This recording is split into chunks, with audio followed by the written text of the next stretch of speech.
தம் அடிக்கிறவனுக்கு இந்த வருஷம் கொஞ்சம் பிரச்சனை தான். அது என்னன்னு பார்ப்போம். உடம்புக்கு நல்லது, அனுபவத்தில் சொல்றேன். பட்ஜெட் 2026 முடிஞ்சு போச்சு.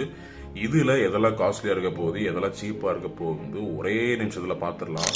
சீப்பாக சான்ஸ் இருக்கக்கூடிய பொருட்கள், கேட்ஜெட்ஸ், மொபைல் போன்ஸ், டெக் சம்பந்தமான சில விஷயங்கள் உங்களுக்கு கண்டிப்பா சீப்பாக சான்ஸ் இருக்குன்னு சொல்லியிருக்காங்க. அடிக்கடி போன் மாத்துறவங்களுக்கு இது ரொம்ப யூஸ்ஃபுல்லா இருக்கும். Also electronic vehicles, batteries, solar, இந்த பொருட்களும் இந்த லிஸ்ட்ல இருக்கு. இதோட பிரைஸும் ஓரளவுக்கு பட்ஜெட்டுக்குள்ள இருக்கும்னு சொல்லப்படுது. இனிமே பெட்ரோல்ல பவர் தான் ஃபியூச்சர் நினைக்கிறேன்.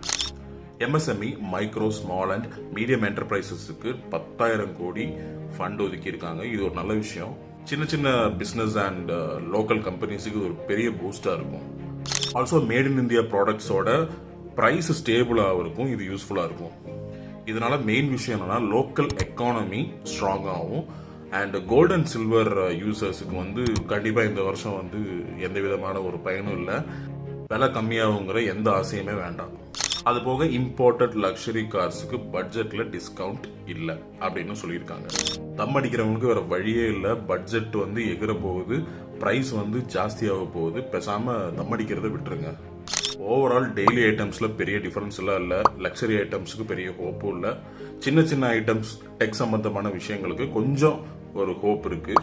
லோக்கல் ப்ராடக்ட்ஸும் ஓரளவுக்கு நமக்கு பட்ஜெட் ஃப்ரீயா கிடைக்கிறதுக்கு வாய்ப்புகள் இருக்கு. உங்களுக்கு பட்ஜெட்ல என்ன ரொம்ப எஃபெக்ட் ஆகும்னு கமெண்ட்ஸ்ல சொல்லுங்க. இது தெரிஞ்சா லைக் பண்ணுங்க, தெரியலனா ஃபாலோ பண்ணி தெரிஞ்சுக்கோங்க. கண்டென்ட் பிடிச்சிருந்தா சப்ஸ்கிரைப் பண்ணுங்க.